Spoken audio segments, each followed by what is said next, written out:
ಶಿವಮೊಗ್ಗದಲ್ಲಿ ಬಿಜೆಪಿ ರಾಜ್ಯಾಧ್ಯಕ್ಷ ಬಿವೈ ವಿಜೇಂದ್ರ ಅವರು ಮಾಧ್ಯಮ ಮಿತ್ರರೊಂದಿಗೆ ಮಾತನಾಡಿ, ಬಿಜೆಪಿಯಲ್ಲಿ ಆಂತರಿಕ ಪ್ರಜಾಪ್ರಭುತ್ವದ ವ್ಯವಸ್ಥೆ ಇದೆ. ಯಾವುದೇ ರಾಜಕೀಯ ಪಕ್ಷದಲ್ಲಿ ಇಲ್ಲ. ವ್ಯವಸ್ಥಿತವಾಗಿ ಸಂಘಟನೆ ಚುನಾವಣೆ ನಡೆಯುತ್ತದೆ ಎಂದರೆ ಅದು ಬಿಜೆಪಿಯಲ್ಲಿ ಮಾತ್ರ ಎಂದಿದ್ದಾರೆ. ಬಹುಶಃ ಯಾವುದೇ ಒಂದು ರಾಜಕೀಯ ಪಕ್ಷ ಇಷ್ಟೊಂದು ವ್ಯವಸ್ಥಿತವಾಗಿ ಸಂಘಟನೆ ಚುನಾವಣೆ ನಡೀತದೆ ಅಂದರೆ ಅದು ಬಿಜೆಪಿಯಲ್ಲಿ ಮಾತ್ರ.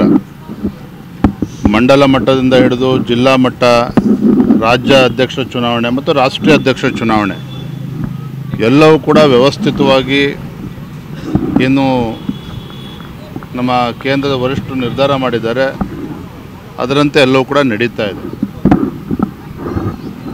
ರಾಜ್ಯದಲ್ಲಿ ಕಳೆದ 1 ವರ್ಷದಿಂದ ನಮ್ಮೆಲ್ಲ ಪಕ್ಷದ ಹಿರಿಯರು, ಕಾರ್ಯಕರ್ತರು ಒಟ್ಟಾಗಿ ಈ ಭ್ರಷ್ಟ ಹಾಗೂ ದುಷ್ಟ ಕಾಂಗ್ರೆಸ್ ಸರ್ಕಾರದ ವಿರುದ್ಧ ನಿರಂತರವಾಗಿ ಹೋರಾಟವನ್ನು ಮಾಡ್ಕೊಂಡು ಬಂದಿದ್ದೇವೆ.